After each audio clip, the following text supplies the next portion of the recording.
Gregory, what's about to happen? It looks like Speaker Johnson has the votes. How many Democrats does he need to push this over the line? Do we know?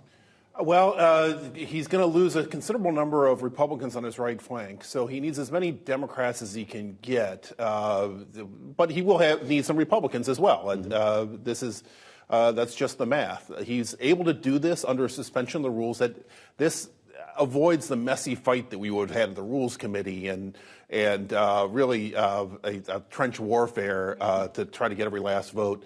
It's Democrats coming to the rescue once again, and not too long ago we were here talking about that Hastert rule, right? Where it's bad politics for Republicans to have to rely on Democrats to govern, because that was the whole issue that got the former Speaker, Kevin McCarthy, deposed in the first place, was passing one of these short-lived CRs with the help of Democrats. How glad I am that you brought that up, Gregory. This has been my question all day. This feels like deja vu, a clean continuing resolution that not only is going to be passed with Democratic support, but doesn't cut spending, which is what so many members, conservative members especially, of the Republican conference want to see. But Mike Johnson's just going to be able to keep the gavel, no problem. That was a Kevin McCarthy specific issue, Wendy?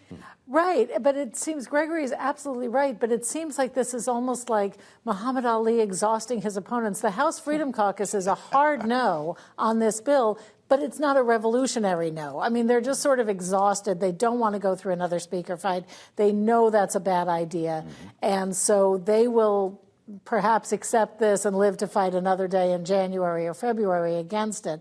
But you're absolutely right that House Democrats have come out in favor of this. Chuck Schumer, the Senate Democratic leader, has made noises suggesting he will be in favor of it. Biden's backed off his veto threat. So it looks like everything's going to happen. And Mike Johnson and the Republicans could market this as, hey, we worked with the other party and we got something done, which I think actually might be a welcome message to voters. It's amazing how the pieces fall together so quickly. Let's hear from the Democratic leader in the Senate, Majority Leader Chuck Schumer, today. I'm heartened, very cautiously so, that Speaker Johnson is moving forward with a CR that precisely omits the sort of hard right cuts that would have been non-starters for Democrats. So what's going to happen next? Is the Senate basically going to rubber stamp this thing, and what you get today in the House is what will be the continuing resolution, or will there be some conferencing of the two different versions? I feel like the key element in all of this was what didn't happen yesterday, when President Biden did not come out with a veto threat of this House Republican plan. It sent the signal pretty clearly to Democrats in the House, but also in the Senate, that this is something the White House can live with. It does not deliver on the key priorities of President Biden to fund Ukraine, to fund Israel, and he threw in funding security at the southern border as a deal sweetener. But it also doesn't have any cuts, and it doesn't have any policy riders that the White House would object to over abortion or whatever other issue. And it gets us into the new year. It gets us into January, February, after the holidays, where we can take up this fight again. So, of course, President Biden does have his eye on these domestic issues when it comes to funding, Gregory. But also this week, he is very focused on geopolitics, as he is right now en route to tomorrow meet with President of China, Xi Jinping, in San Francisco on the sidelines of the APEC meeting. And actually, before departing, he outlined what his goal is with this meeting. Take a listen. You get back on a normal course of corresponding, being able to pick up the phone and talk to one another if there's a crisis, being able to make sure our military still have contact with one another. How high of a bar is that, Wendy? What tangibly can we actually expect out of this meeting? Well, that would normally be a pretty low bar, but I'd call it a medium bar with an adversary like Xi Jinping is right now. I mean, it looks like he is going to get one tangible thing from this, which is the deal for China an agreement that China will crack down harder on the chemical companies that make the ingredients for fentanyl and then sell them to the Mexican drug cartels, which then bring it to the United States. That could be a real win for Democrats if, again, they convince voters that they are the ones reducing fentanyl, which is a drug that affects more of a Republican base voter, white, uncollege educated voters.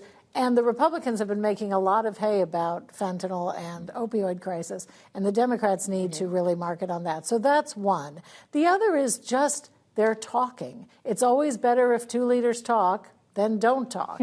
So I think, as the president said, being able to pick up the phone and call him and say, you know, there's something going on we need to talk about would be good, unless, because it's an election year, he's tagged with being soft on China. But also reestablishing military-to-military communications. Yes. We really should underscore the importance of that with the number of close calls that we've seen in the South China Sea. Right? Absolutely. And one of the things that I believe Biden is going to bring up is to suggest to China that they not get involved in Taiwan's elections this year, nor ours, that they just need to stay out of elections that aren't theirs. Sounds like there could be some pretty important messaging here. We'll see what Certainly. the takeaways are. One thing we know the president is going to try very hard to message, though, is that he is not seeking to decouple from China. This is something we have heard reiterated by the administration time and again, and of course something that many have warned would have pretty significant economic consequences, potentially could be inflationary, for example. And Gregory, we know that is something this administration is fighting very hard. We did get some good news on that front. CPI data today coming in cooler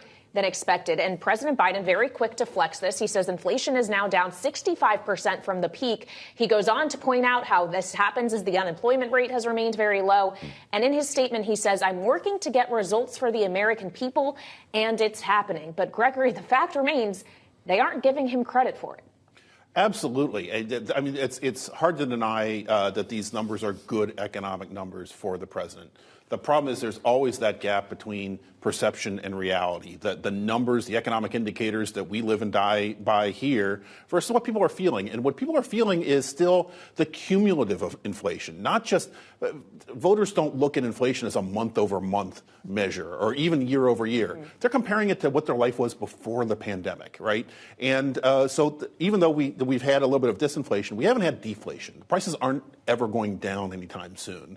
And so it's still elevated, and there's a lot of sort of economic security out there. We're seeing it in the polling, and the challenge for the president over the next year is to convince people that this is real, that we have turned a corner, and the economy is getting better and more hopeful. So when does the sales pitch really begin from the Biden campaign then? I don't know if we can see that, great question. That quote again, but what if that was a billboard in every town and city in the country? Inflation is down 65% from the peak. I'm not kidding, actually. That's something that he needs to sell between now and then. How does he get it across? He does need to sell it, but just as Gregory said, if you're going to the grocery store and butter is still $6 a pound and, you know, basic prices are still higher than you're used to them being, yeah. It doesn't matter if he says inflation is down 100%. It's what comes out of your wallet, what comes out of your thing. But when they should start messaging? Yesterday. Yeah. I mean, our Bloomberg Morning Consult poll shows that swing state voters, the ones who will decide the election, are very worried about the economy. So something is going on in the messaging from the White House and the re-election campaign that is not getting through. You're going to get a mission accomplished banner at some right. point in this campaign? I'm not kidding. He could use one. Well, I mean, at some point he's going to try to declare victory here, I presume. That didn't work that well for George W. No, it Bush, did not. Right, and especially in regard to inflation, knowing how the whole transitory thing went, I think declaring victory early is something a lot of people are going to try to avoid. Yeah. Bloomberg's Wendy Benjaminson and Gregory Korte, thank you both so much for joining us this evening.